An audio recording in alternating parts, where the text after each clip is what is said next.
Assalamualaikum warahmatullahi wabarakatuh. Waalaikumsalam warahmatullahi wabarakatuh. Puji syukur kehadirat Allah Subhanahu wa taala yang mana telah melimpahkan rahmat dan karunia kepada kita bersama sehingga kita dapat berkumpul di ruangan ini dalam acara Aksi Nyata Modul 1.4 Sosialisasi Penerapan Budaya Positif. Salawat beserta salam tak lupa kita aturkan kepada junjungan kita Nabi besar Muhammad SAW yang telah membawa umat manusia dari alam kegelapan ke alam terang seperti saat sekarang. Baiklah ibu-ibu, terima kasih saya ucapkan atas kehadirannya, partisipasinya untuk mendengarkan presentasi saya tentang budaya positif aksi nyata modul 1.4. Latar belakang dari penerapan sosialisasi budaya positif ini yaitu budaya positif di sekolah sangat penting, Bapak Ibu ya. Karena untuk dikembangkan kepada peserta didik agar memiliki karakter yang kuat sesuai profil pelajar Pancasila yang dicetuskan sebagai pedoman untuk pendidikan di Indonesia. Untuk membangun budaya positif, sekolah perlu juga menyediakan lingkungan yang positif, aman, dan nyaman agar peserta didik mampu berpikir, bertindak, dan mencipta secara merdeka, mandiri, dan bertanggung jawab.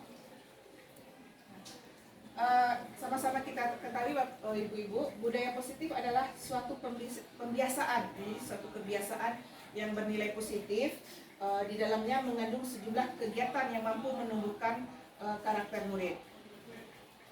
Kemudian budaya positif di sekolah ialah nilai-nilai, keyakinan dan kebiasaan-kebiasaan di sekolah yang berpihak pada murid, agar murid dapat berkembang menjadi pribadi yang kritis, perlu hormat dan bertanggung jawab. Tujuan dari diadakannya budaya positif ini yang pertama, guru dan tenaga kependidikan di sekolah kita dapat memahami konsep apa itu budaya positif. Kemudian yang kedua, guru dan kepala sekolah dapat termotivasi untuk melakukan budaya positif ini sesuai dengan filosofi Ki Hajar Dewantara. Yang ketiga, memberikan pemahaman teori motivasi, hukuman dan penghargaan restitusi. Yang keempat, memberikan pemahaman tentang keyakinan kelas. Yang kelima, memberikan pemahaman teori kebutuhan dasar manusia dan dunia berkualitas. Yang keenam, memberikan pemahaman teori 5 posisi kontrol. Yang ketujuh, memberikan pemahaman teori segitiga restitusi. Kemudian tadi dari tujuan yang diterangkan bahwasanya kita juga perlu paham apa itu filosofi dari pemikiran Ki Hajar Dewantara. Menurut Ki Hajar Dewantara, tujuan pendidikan adalah menuntun segala kodrat yang ada pada anak-anak kita agar mereka mencapai keselamatan dan kebahagiaan setinggi-tingginya baik sebagai manusia maupun anggota masyarakat. Kemudian menciptakan budaya positif di sekolah yang berpihak kepada murid tidak luput dari peran kita sebagai pendidik. Seperti yang kita ketahui, guru memiliki peran untuk menuntun kodrat yang ada pada anak agar anak menjadi manusia yang selamat dan bahagia. Untuk itu perlu adanya perubahan-perubahan yang perlu kita lakukan sebagai tindak lanjut dari penerapan Merdeka Belajar. Kemudian membuat perubahan yang dimulai dari hal yang mendasar, kita melakukan sesuatu itu penting. Untuk menciptakan budaya positif di sekolah yang berpihak pada murid, tentu harusnya diawali dengan merubah cara pandang kita terhadap diri kita sendiri. Kemudian salah satunya dengan penerapan disiplin. Disiplin erat kaitannya dengan teori kontrol yang digunakan guru ketika menghadapi murid. Jadi di sini ada sedikit miskonsepsi atau konsep yang agak berbeda dari tentang teori kontrol. Nah, di sini miskonsepsi tentang teori kontrol ini kita anggap ini sebagai siswa kita, ini adalah orang dewasanya. Ilusi guru mengontrol murid, kemudian ilusi bahwa semua penguatan positif efektif dan bermanfaat, kemudian ilusi bahwa kritik dan membuat rasa bersalah mampu menguatkan karakter, kemudian ilusi bahwa orang dewasa berhak memaksa. Jadi di sini istilahnya orang dewasa pakai kunci dia yang mengontrol. Lanjut. Kemudian disiplin positif ini yang pertama sini sesuatu yang dilakukan seseorang kepada orang lain untuk mendapatkan kepatuhan.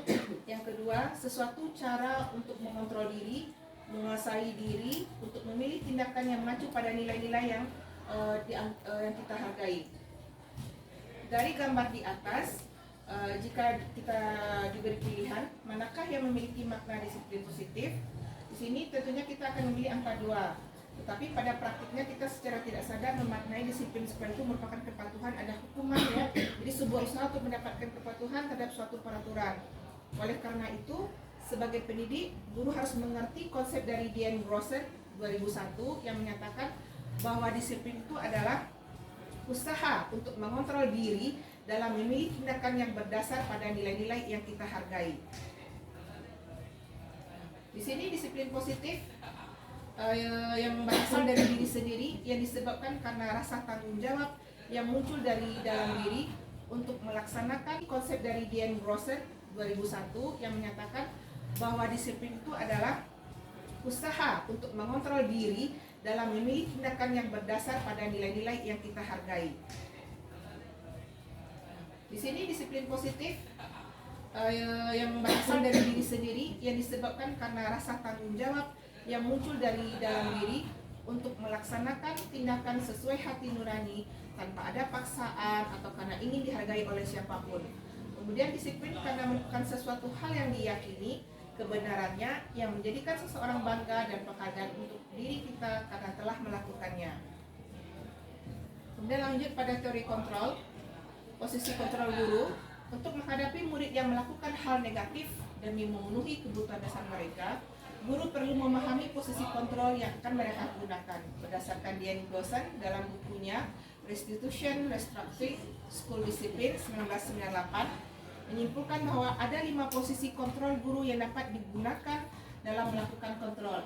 Yang pertama itu sebagai penghukum. Jadi posisi kita itu sebagai penghukum, ada pembuat orang merasa bersalah, ya. Kemudian ada teori kontrol sebagai teman, pemantau, manajer.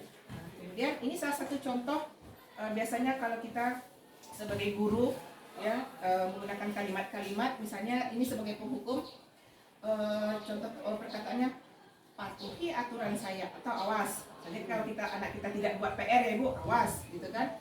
Kamu selalu saja salah. Itu contoh dari yang kata penghukum. Kemudian yang pembuat orang merasa bersalah. Ketika anak-anak kita misalnya datang selalu terlambat, kita sering mengucapkan ibu sangat kecewa sekali dengan kamu. Padahal kita sudah memberikan istilahnya teguran, istilahnya nasihat. Kemudian gimana coba kalau orang tua kamu tahu kalau kamu berbuat ini? Mungkin kan sering anak kita misalnya ada yang membuat mengambil punya temannya atau mengganggu temannya. Kemudian yang ketiga itu teman.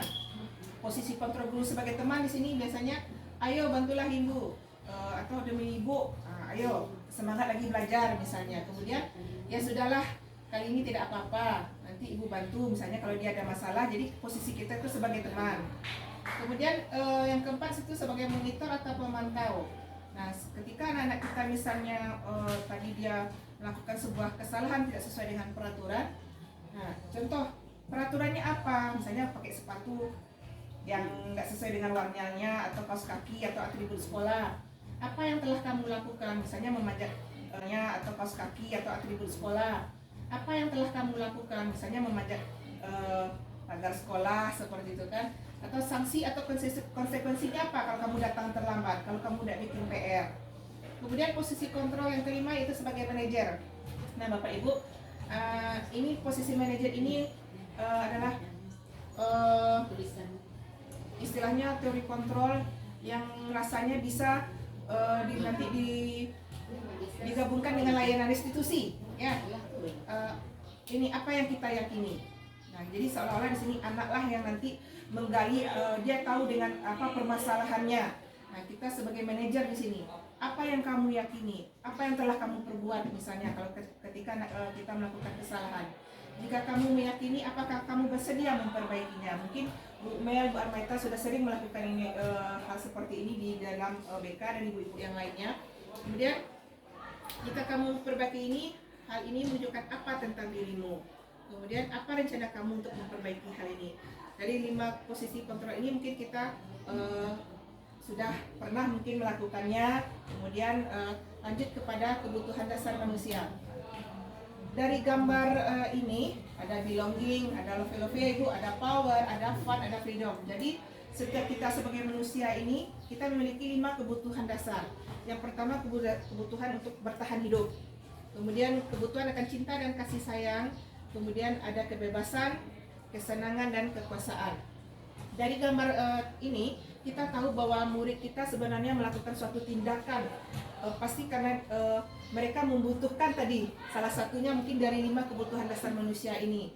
Jadi tindakan-tindakan negatif dari anak-anak kita sepertinya misalnya mereka di dalam kelas secara tidak langsung nanti ada itu mungkin yang berlari-lari, mungkin ada yang menuntut taman, jadi mungkin mereka butuh dengan kesenangan, bukan dasar mereka kesenangan, mungkin tidak bisa bebas main di rumah seperti itu, atau mungkin ada yang menarik perhatian gurunya seolah-olah ingin mencari kesalahan-kesalahan, mungkin dia butuh dengan rasa cinta dan kasih sayang. Jadi sebenarnya di sini tindakan yang dilakukan oleh murid mungkin dalam bentuk kegagalan mereka, jadi mungkin mencari-cari perangai, istilah awaknya ibu-ibu. Jadi oleh sebab itu guru di sini memiliki peran untuk dapat menuntun perilaku murid agar tidak melakukan hal yang negatif. Lanjut kepada teori motivasi, hukuman, dan penghargaan. Teori motivasi di sini motivasi yang baik berasal dari diri dalam kita agar tindakan yang kita ambil sesuai dengan apa yang kita inginkan. Tetapi seringkali kita melakukan sesuatu karena menginginkan penghargaan dari orang lain atau untuk menghindari sebuah hukuman. Istilahnya seperti ini Bapak Ibu, anak-anak kita istilahnya motivasinya itu kalau dapat kan memang intrinsik dari dalam dirinya. Jadi kalau dapat misalnya mengajukan PR Ibu, memang tanggung jawabnya bukan ingin dapat nilai yang tinggi, bukan ingin mendapatkan pujian dari Ibu misalnya kan. Lanjut Bu. Kemudian di sini teori motivasi, hukuman, dan penghargaan. Yang pertama itu untuk menghindari ketidaknyamanan. Jadi anak-anakku misalnya ada di paduan rasanya untuk menghindari hukuman tadi kan mereka salah mencontoh salah misalnya kayak gitu kan. Kemudian untuk mendapatkan imbalan atau penghargaan, kalau dibuat PR ko digikan awak tidak kena belang lah misalnya, atau dapat hadiah dari Bu Susi atau dari Bu Sri misalnya. Kemudian untuk menjadi orang yang mereka inginkan dan untuk menghargai diri sendiri dengan nilai-nilai kebajikan yang kita percaya. Jadi kalau dapat anak-anak kita tuh dengan teori motivasi, dengan kesadaran dirinya, mereka ini tahu dengan sadarnya istilahnya dapat menghargai dirinya. Jadi tidak hanya karena imbalan, tidak hanya takut karena hukuman, dia melakukan seluruh kegiatannya di sekolah. Jadi mereka memiliki tanggung jawab. Jadi untuk menciptakan budaya positif di sekolah, guru hendaknya dapat menuntun murid agar memiliki motivasi yang ketiga, agar penerapan nilai-nilai yang baik dapat dilaksanakan tanpa adanya paksaan ataupun untuk mendapat imbalan dari orang lain. Jadi ibu-ibu di sini kita memang sebagai guru memang dituntut selalu menjadi fasilitator, dituntut untuk menuntut anak-anak kita untuk menggali potensinya, karakternya seperti itu. Kemudian Bapak Ibu, sebagaimana kita ketahui untuk salah satu untuk menciptakan disiplin positif dan budaya positif di sekolah. Ini salah satu contohnya yaitu keyakinan kelas. Mungkin Bapak Ibu sudah melaksanakan keyakinan kelas. Di sini keyakinan kelas merupakan sebuah ketetapan atau aturan kelas yang telah disepakati dan telah dijelaskan bersama apa dampak yang akan diterima jika dilanggar. Kemudian pembentukan dari peraturan yang telah ditetapkan merupakan proses untuk menciptakan disiplin positif dari siswa, sehingga siswa dengan kesadaran penuh akan melaksanakan ketentuan tersebut dengan penuh tanggung jawab. Jadi istilahnya keyakinan kelas ini ide atau gagasan-gagasan dari mereka sendiri. Menurutnya di kelasnya itu bahas supaya sekolah di pelajaran itu kelas itu aman, nyaman. Jadi mereka yang memiliki ide nanti disepakati bersama mana yang akan istilahnya membuat kesepakatan tersebut, kemudian mereka juga tahu dengan konsekuensinya.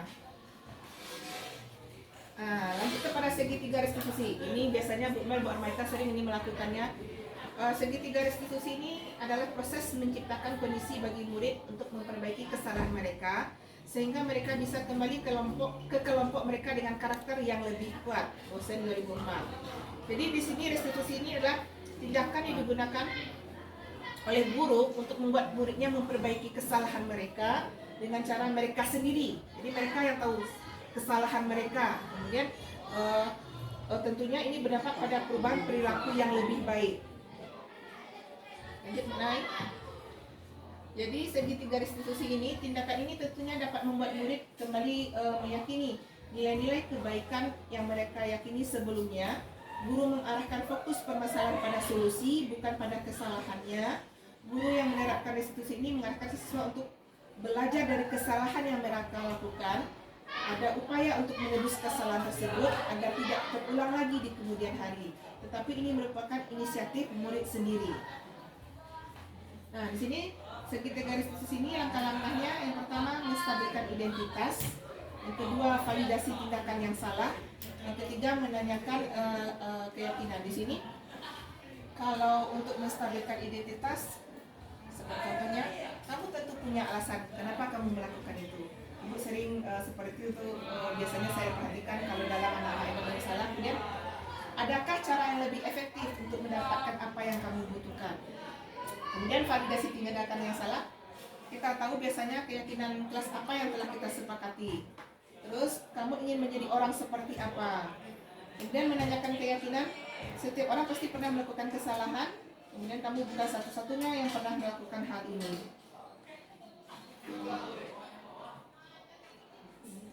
Baiklah Bapak Ibu, menciptakan budaya positif yang berpihak pada murid menjadi mudah diterapkan di lingkungan sekolah. Jika adanya kolaborasi antara kita bersama, antara warga sekolah, mulai dari kita sendiri untuk berusaha memotivasi orang lain untuk bergerak, menciptakan suasana yang nyaman, aman, dan menyenangkan. Baiklah Ibu, hanya itu yang bisa saya tampilkan untuk presentasi budaya positif. Kalau ada saran atau tanggapan, saya persilakan. Terima kasih. Kurikulum Merdeka itu tidak memberikan pembelajaran itu dalam hal kognitifnya saja. Kalau misalnya materi yang Ibu sebutkan, anak tuh bisa mencari di Google satu Allahnya cukup. Kalau materi itu yang diminta yang diminta itu peran guru yang tidak tergantikan tuh. Jadi mindset yang harus awak rubah tadi itu. Peran guru yang tidak tergantikan tadi adalah menuntun mereka akan menemukan sebuah keyakinan dan konsep dalam pemikirannya, bukan mengajar. Kalau mengajar, ilmu tuh banyak di YouTube, Bu. Kini kalau tidak ada pun Bu Yus, konsep kok bisa mencari di YouTube. Tapi peran Bu Yus untuk membuat mereka tuh yakin, membuat mereka tuh sadar, membuat mereka tuh bertanggung jawab, itu yang diminta. Kalau soal ilmunya tidak usah Ibu Cameng. Itu sebenarnya itu yang penyampaian dari Mas Nadiem yang ketakutan guru dalam diskusinya tuh. Ketakutan guru materi tidak sampai. Sementara anak bakal larat materi tidak sampai. Jadi kalau model tuh mindset guru awak alun berubah. Jadi konsep awak guru tadi itu awak menuntun mereka, mengontrol mereka awak tidak lu bisa dong. Iya. Jadi kalau misalnya dulu awak kembali ke topik. Iya. Kembali ke topik itu dulu. Iya. Baik, 8 jam depan kata kok dek Bu sana.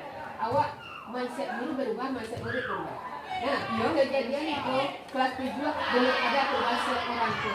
Tapi kelas 8 nanti lah berubah. Salamoko, inyo asal PR rapi tersusun di pelatihan. Ada. Tapi sikap pandangnya kosong. Jadi semester 2 awak tanya kanakku, nah kalian Ibu sampaikan, Ibu sangat kecewa. Satu latihan rahasia, rancak. Tapi tiba ujian bakal kok model itu. No, Ibu tidak mau ya bagian itu. Artinya itu yang dan sampaikan tadi, di Siko bisa. Yang peran guru bergantikan tuh, namanya sadari dah. Dia sekadar dulu di Siko. Kalau PR sekadar dulu di Siko. Dia tidak mau katanya. Saya dulu, karena murid hari itu. Nah, jadi dia coba aku jadikan PR senanglah dikelar. Angkat tangan kita sah. Bu, awak tak Bu? Awak tak perlu cari Google tu Bu. Awak isi kapan? Iya. Adunan Google lebih kuat rapi dan ngerti Bu. Besok tanya ke Ibu, Ibu. Okey, sit. Siapa itu? Itu peran awak yang tidak bisa tergantikan tadi. Seorang tu kan berubah. Kelas 7 tak bisa, kelas 7 tidak bisa. Awak cari dulu. Ya, tidak bisa. Ini lagi kau pulau. Nyok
Nampaknya mungkin ada beberapa hal-hal yang perlu kita perhatikan. Mungkin anak-anak ibu lalai ya. Jadi untuk pagi ini ya, sebelum kita melanjutkan materi, ibu ingin kita membuat sebuah kesepakatan kelas kan, atau keyakinan kelas. Itu mungkin di kelas 8 anak-anak sudah ya. Jadi ibu meminta kita semuanya ya, baik dari ibu atau dari anak-anak semua ya, kita harus sepakat bagaimana kelas kita ini biar nyaman, aman, damai ya. Jadi kamu tahu apa itu kesepakatan kelas? Apa itu kesepakatan kelas? Ya, peraturan yang disepakati bersama-sama. Kalau kita peraturan berarti memiliki ada hukuman. Berarti kamu merasa tak nyaman, ada rasa takut. Nah, sekarang kita membuat kesepakatan kelas, keyakinan kelas agar kita merasa apa tadi? Aman, nyaman, damai, senang dalam kelas ini. Tidak ada merasa kamu tertekan ini, kalau tak begini hukuman. Jadi beda ya keyakinan kelas dengan tata tertib. Kalau tata tertib dan peraturan yang harus kita sepakati, yang harus kita lakukan, nanti ada hukumannya. Nah, sedangkan keyakinan kelas itu suatu kesepakatan dari Anda semua ya, yang merupakan hal-hal positif ya, pikiran kamu, apa yang kamu inginkan ya, nanti kamu tulis, kamu utarakan yang kamu inginkan untuk bagaimana kita bagusnya bersama-sama di dalam, bukan dalam artian ada hukuman, tapi ada konsekuensi ketika kita membuat keyakinan kelas. Kita sepakati, misalnya kita pengen kelas kita ini bersih ya, kelas kita ini bersih, otomatis kita sepakat ya, kita harus menjaga kebersihan, tidak ada yang membuang sampah sembarangan, kelas kita tidak kotor, kemudian yang ketiga bertanggung jawab. Jadi keyakinan kelas ini ya merupakan nilai-nilai yang positif ya. Apa yang kamu inginkan ya, masing-masing kamu ini kelas kamu itu gimana kita di dalam. Kemudian tidak ada berupa kata-kata misalnya seperti kata-kata dilarang begini, dilarang begini, kalau dilarang itu kan B. Jadi tidak ada berupa hukuman, tapi konsekuensi.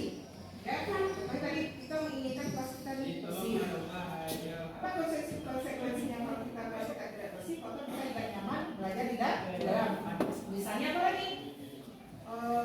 Harus berkata-kata ini dengan sopan, atau tidak ada yang membuli, tidak ada yang berget-get, nah seperti itu ya. Jadi saya minta Anda semua sekarang ya, masing-masing kamu kan punya pemikiran. Kayak kemarin tuh si Rifat kan, Bu, bosannya rasanya belajar. Jadi kan pengen kamu kelas kita itu aman, nyaman, ya, damai, tapi jadi kamu senang, ya. Jadi sekarang Ibu minta, nanti Ibu bagikan ini stick note, ya. Kita kan masih ada beberapa bulan lagi kelas 9 ya, jadi Ibu minta nanti kamu tuliskan di kertas stick note ini apa yang kamu inginkan, konsekuensinya seperti apa. Kamu mengingat kelas kita tidak bersih, kotor, kita tidak nyaman, belajar tidak dalam. Misalnya apa lagi? Harus berkata-kata ini dengan sopan, atau tidak ada yang membuli, tidak ada yang berget-get, nah seperti itu ya. Jadi saya minta Anda semua sekarang ya, masing-masing kamu kan punya pemikiran. Kayak kemarin tuh si Rifat kan, Bu, bosannya rasanya belajar. Jadi kan pengen kamu kelas kita itu aman, nyaman, ya, damai, tapi jadi kamu senang, ya. Jadi sekarang Ibu minta, nanti Ibu bagikan ini stick note, ya. Kita kan masih ada beberapa bulan lagi kelas 9 ya, jadi Ibu minta nanti kamu tuliskan di kertas stick note ini apa yang kamu inginkan, konsekuensinya seperti apa. Kamu mengingat kelas ini yang bagaimana, ya? Paham? Paham. Misalnya kan saling hormati, tapi kan tidak ada yang mengecek asal kawan-kawan kan. Misalnya pada kamu tepat waktu. Understand? Yes. Paham? Nah sekarang nanti kamu tulis di sini dulu, nanti kamu catatkan, kita baca bersama-sama, kita sepakati apa yang poin-poin apa yang bagus untuk kelas kita. Mungkin di kelas 8 sudah pernah mencoba kan? Kita lanjutkan nanti di kelas 9 sekarang. Understand? Yes. I will distribute this note. Ya. Kamu sepakati yang rasanya bagaimana poin-poin yang ingin membuat kamu merasa nyaman, aman di kelas. Buat di luar. No. Oke, silakan ditulis ya guys.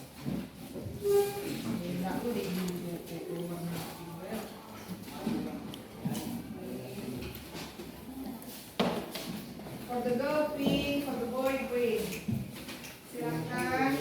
Paham kan yang dimaksud? Paham guys?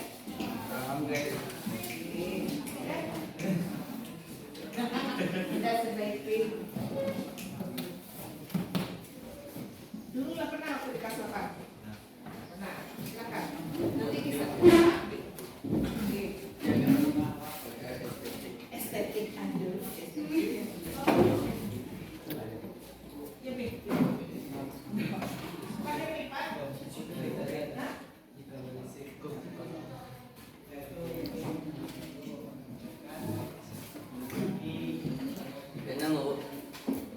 Tak usah.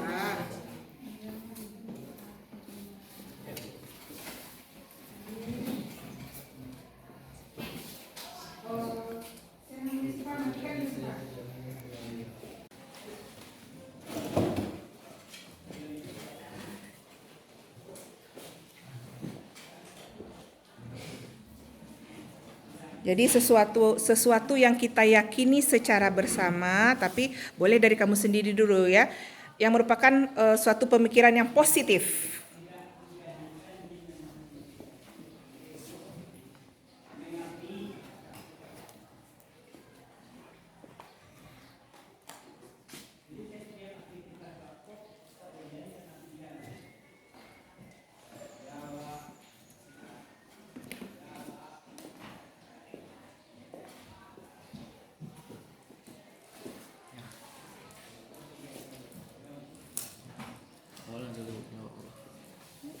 Pikirkan, yang merasakan kamu nyaman, aman, damai di dalam kelas merupakan hal-hal yang positif.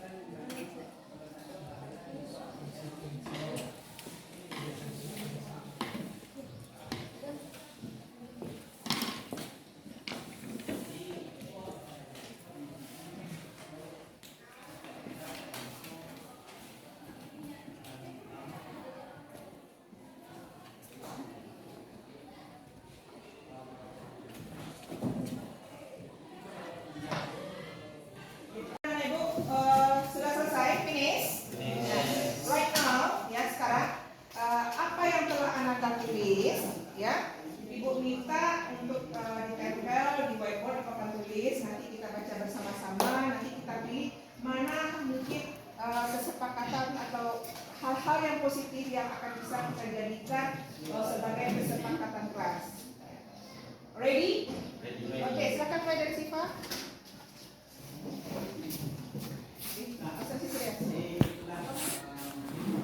Oke, next.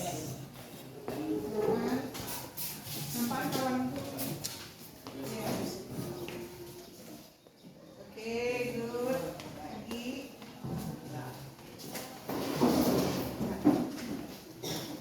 Thank you. Next. Papan tulisnya nampak ya? Nampak, Bu.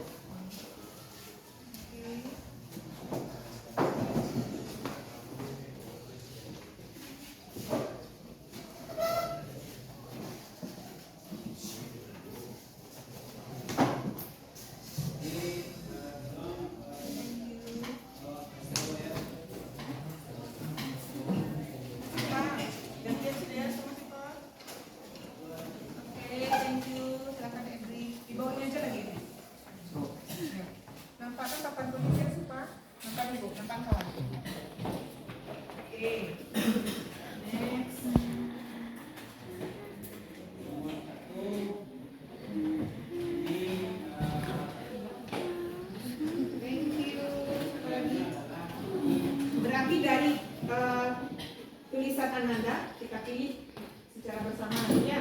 Kan harusnya kesepakatan dari kita kasih kan tidak perlu banyak-banyak, cuma mana yang rasanya yang butuh kita ya. Lanjut.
Siapa terakhir nanti? Thank you Fajar.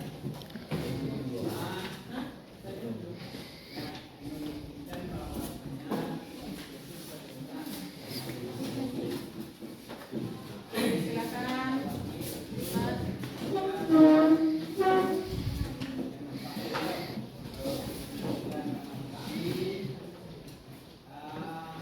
Ya, oke guys, thank you so much for your participation.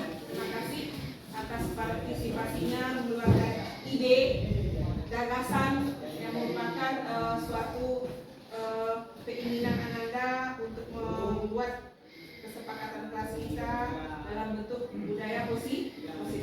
Mari kita baca sama-sama ya. Oke, yang pertama, tidak boleh berkata kasar dalam kelas. Saling menghargai.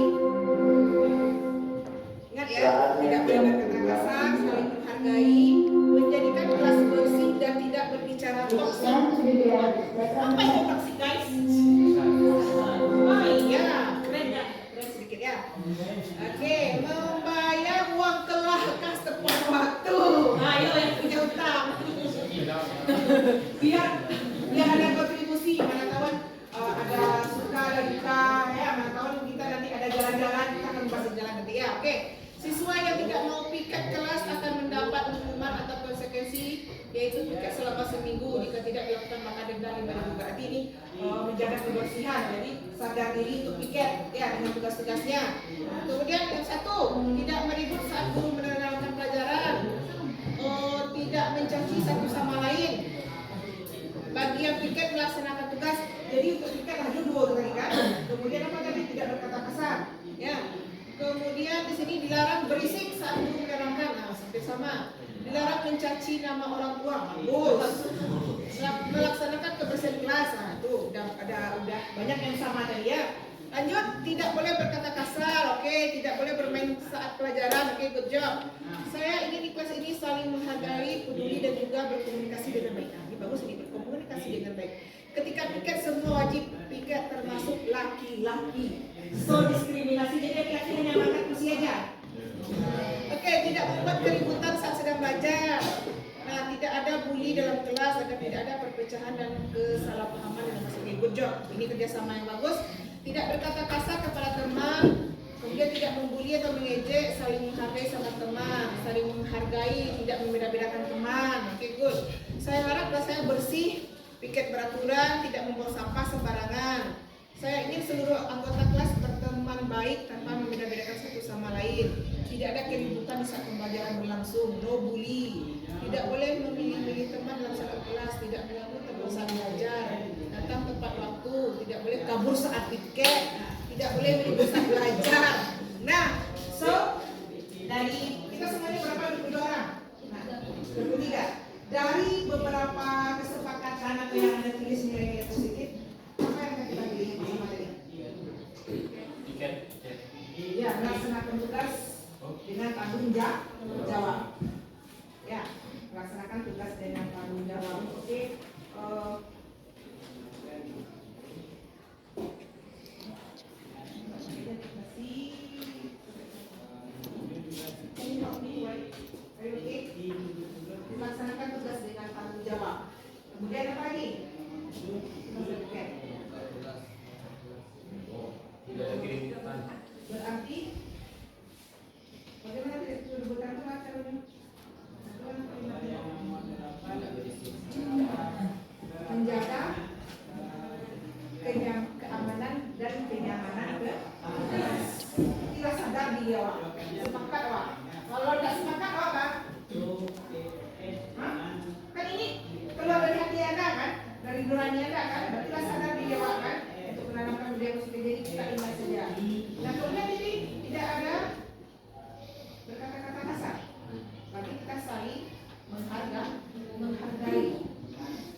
No bullying. No bullying.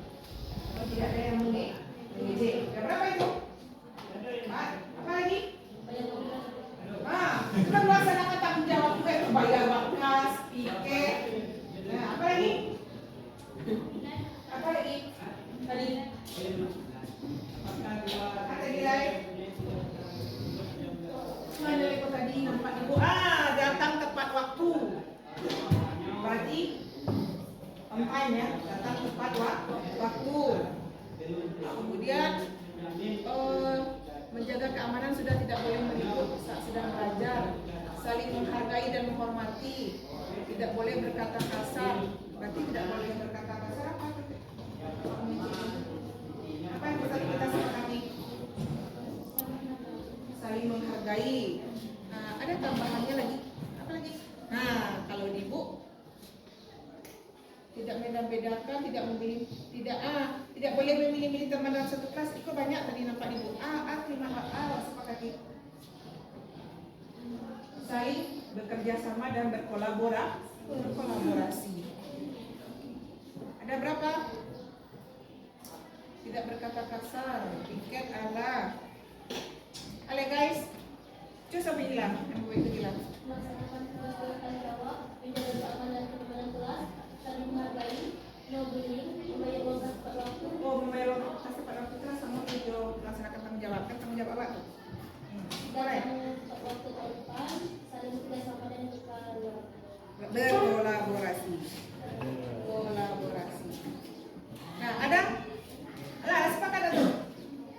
Sepakat? Kalau nggak sepakat baca itu. Deal. Iya kalau nggak deal tuh apa? Di kerajuan kan? Tidak payah kan? Gampang kan? Gampang. Bang.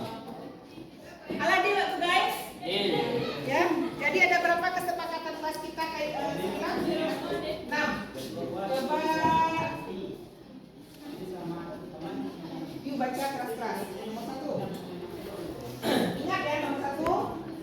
melaksanakan tugas dengan tanggung jawab, menjaga keamanan dan kenyamanan kelas, saling menghargai, no bullying, membayar datang tepat waktu atau on time, saling bekerja sama dan berkolaborasi. Setuju? Sepakat kita? Yakin kita harus bisa nyaman, aman-aman? Insya Allah. Oke, itu. Nah, sekarang saya minta sifat. Yang 6 ini kita tulis di kertas ini. Apa yang bisa ya? Tulisannya bagus. Ini. Mana nih?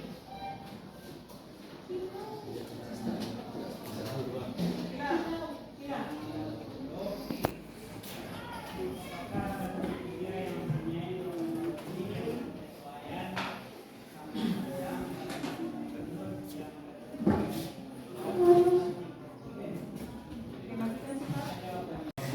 Kesyukuran kan nyampe ke sekolah. Kenapa lagian pemimpinnya sekolah.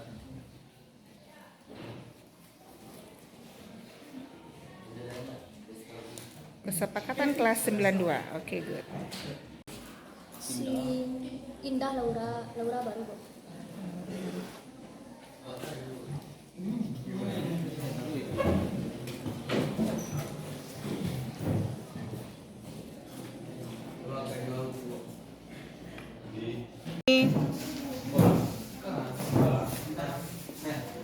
Space yang kosong itu nak? Di situ.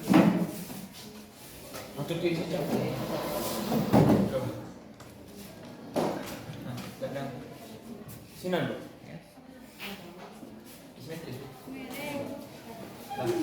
Miring kata kawan. Kiri.